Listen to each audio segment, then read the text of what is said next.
So I will talk about the first objective of chapter 11, group influences and social media, which is group.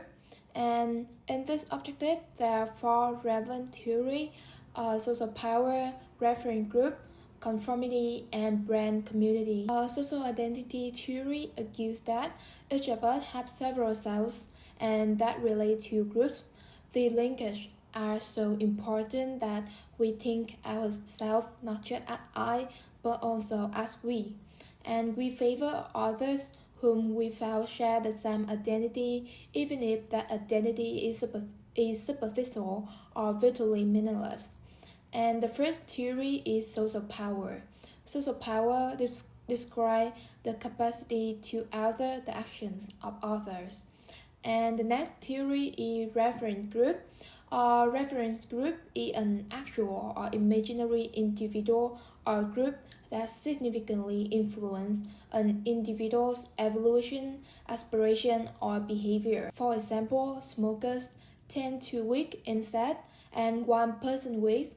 This creates a ripple effect that motivates others in his social network to give up the death stick also. And the next theory is conformity. Conformity is a trend in beliefs or action as a reaction to real or imaginary group pressures.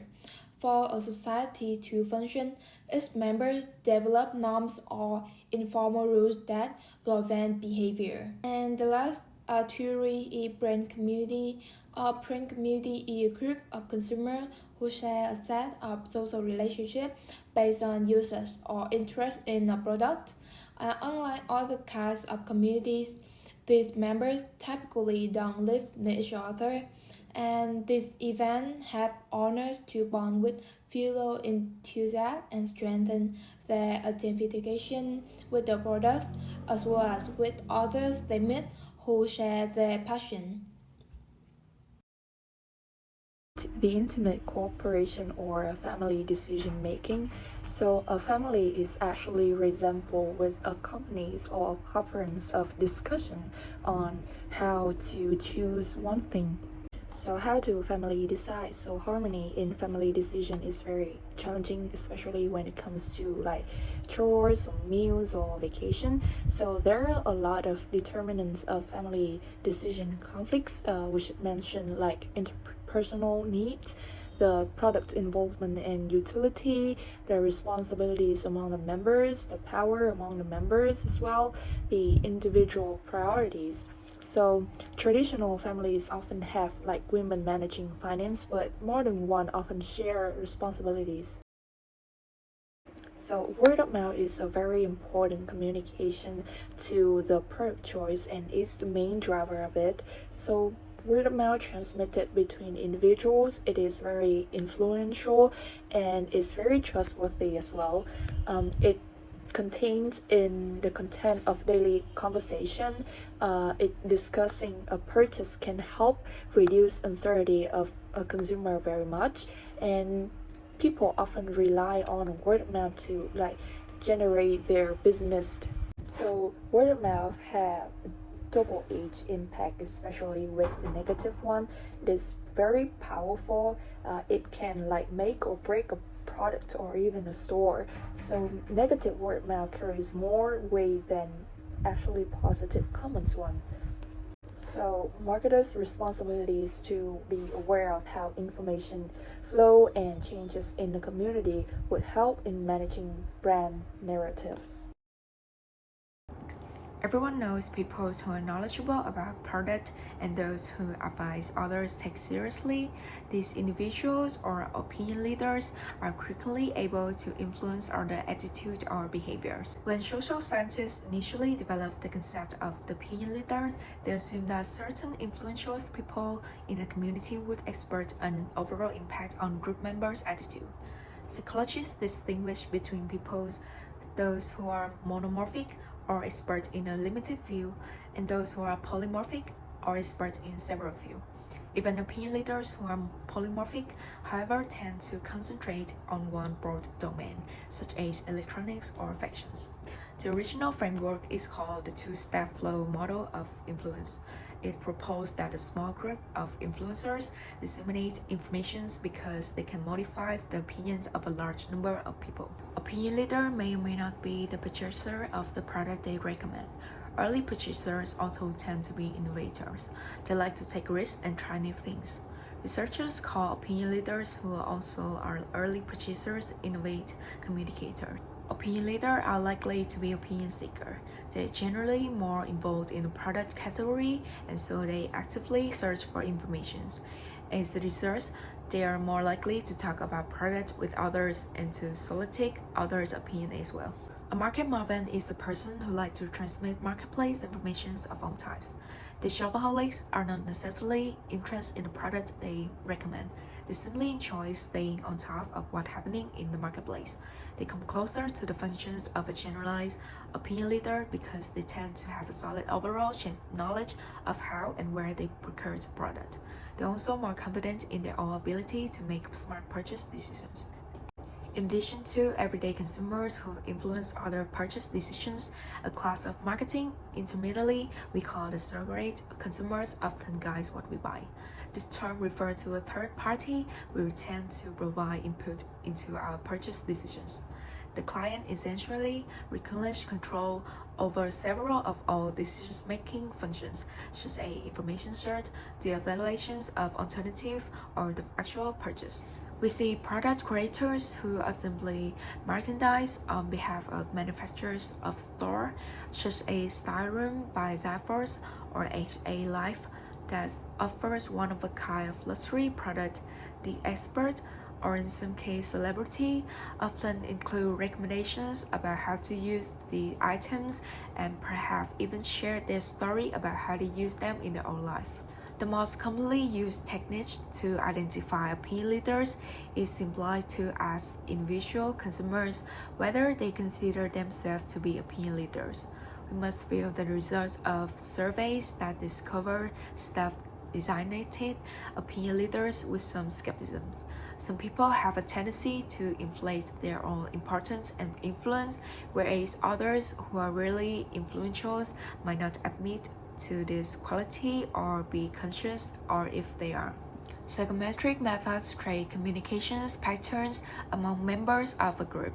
These techniques allow researchers to systematically map out the interactions among group members. Psychometric techniques don't just look at who talk or text to whom, they also consider the type of relationship among members of a social network. Tie strength refers to the natures of the bond between people. It can range from strong primary to weak secondary. This type of connections allow consumers access between subgroups. We use psychometric analysis to better understand referral behavior and to locate strength and weakness in terms of how one's reputations flow through a community. So, in this chapter of influence of social media on consumer behavior, we're going to explore the multifaceted influence of social media on consumer behavior, covering various aspects such as communication revolution, online communities, cultural social factors, humor and marketing, and group influences. So, first of all, online social networks and brand communities. Overview of this is that we all know the cyberspace explosion has revolutionized consumer-to-consumer activity, leading to the emergence of virtual brand communities. These communities unite individuals from around the world who share common passions and interests, transcending geographical limitations. For instance, individuals with shared interests in sport memorabilia, music, or video games can connect and exchange information about their experience with products, services, and entertainment through online platforms. The Hollywood Stock Exchange is a prime example of a simulated entertainment stock market, where traders predict the box office take for films, showcasing the diverse range of interests and activities within virtual brand communities. The impact of this is that the web has facilitated the exchange of information and experiences, enabling consumers to engage with like-minded individuals globally. This has significantly influenced consumer behavior as individuals seek and share opinions and experiences about products and services within these virtual communities. About the challenges and opportunities of this kind of aspect. While brand owners recognize the importance of social media in creating brand communities, many struggle to measure the effectiveness of these efforts. However, the potential of crowdsourcing and increasing revenue for consumer goods companies presents an opportunity for brands to leverage social media and brand communities for business growth. In conclusion, the rise of social networks and brand communities has transformed consumer behavior, providing a platform for individuals to connect, share experiences, and influence each other's purchasing decisions on a global scale. Another very interesting aspect of social media is social games, which are multiplayer, competitive, goal-oriented activities with defined rules of engagement and online connectivity among a community of players. These games often incorporate elements of game design, such as leaderboards or badges to engage players.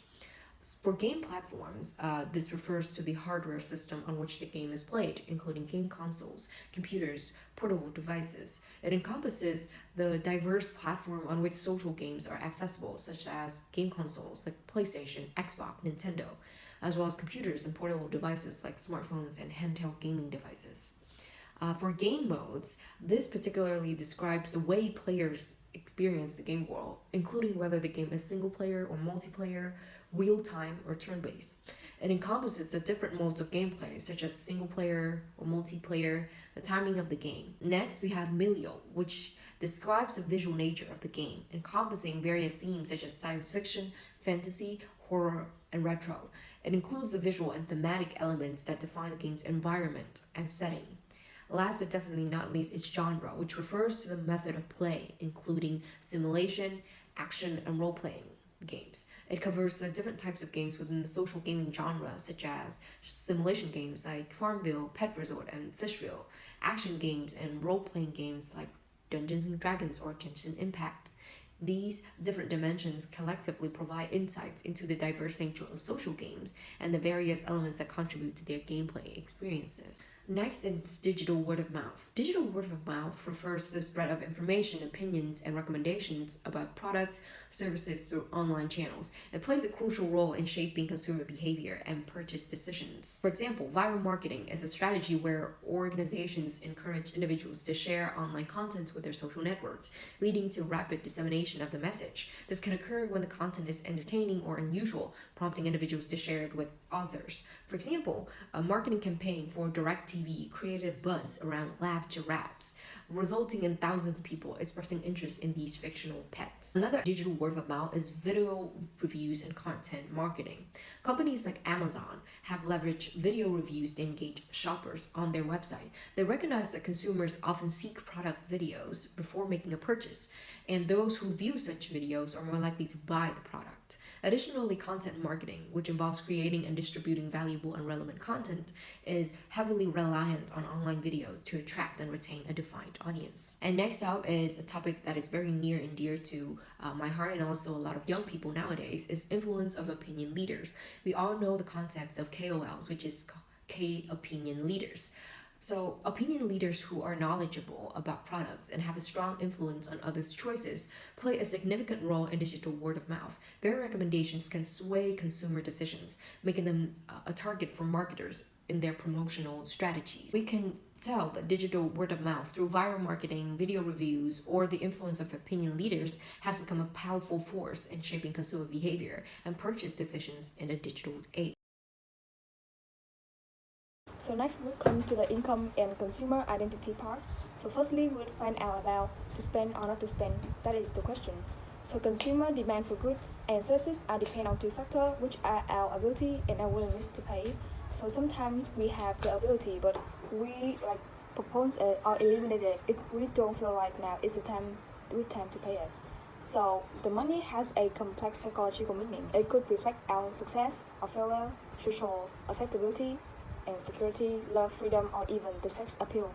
So there are some money-related disorder.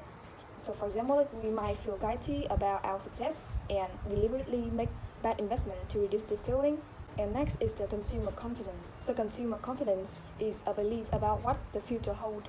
So when people are pessimistic about our future, they tend to cut back on what they're spending now and take less on debt.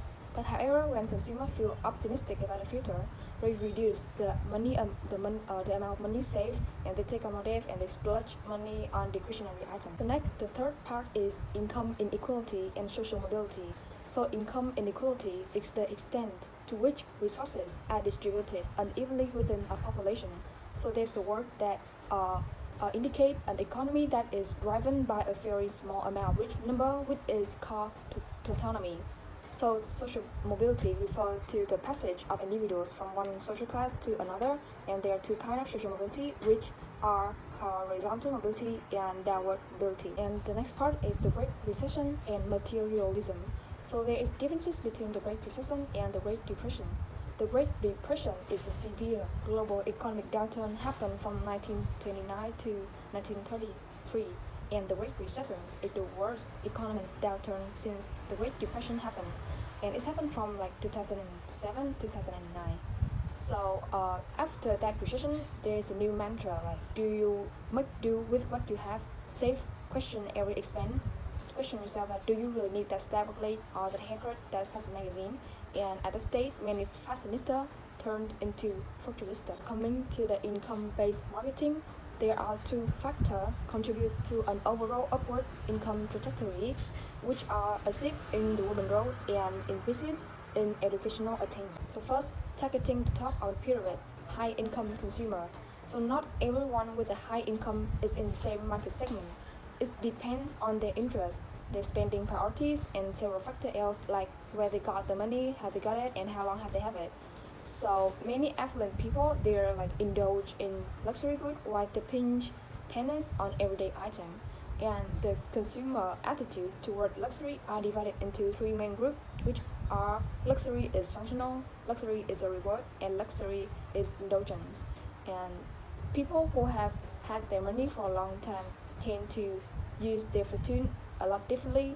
So so for example, like the old money may use their money differently from the self-made millionaire, and the self-made millionaire often encounter problems after they have like just become wealthy and change their social status. Like they might use their flamboyant consumption to make up for an internal lack of assurance about the correct way to behave. Secondly, targeting the bottom of the pyramid, low-income consumer. So here's the framework for marketer to make need change to provide for the need of low-income consumer around the world, and we can use the 4A strategy, which are awareness, affordability, availability, and acceptability. So there are many multinational companies have woken up to the potential of this huge market. So for example, the Nokia 105, they have like introduced a small smartphone which is cost for about $20, and the Lifebuoy, they have the Lifebuoy soap and the Lifebuoy gel, and the Lifebuoy soap is much cheaper for those who consume lower consumer. Moving up to attractive to social class and consumer identity. Social class say a lot about a consumer, where consumers stand in. A complex set of variables including incomes, family backgrounds, occupations also determines where you stand in society. One sociologists has defined six social class: upper, lower, upper middle, lower, and lower. Social organizations developed were assertive and aggressive, which can also be known as dominance and submission hierarchy. But in this chapter, we know by pecking order. People also developed pecking orders that ranks them in terms of their relative standing in society. This ranks allowed to access to such many resources, which take people to level up their social standing in order to improve their ranking. To letting people know that you have done so, you have leveled up your ranking.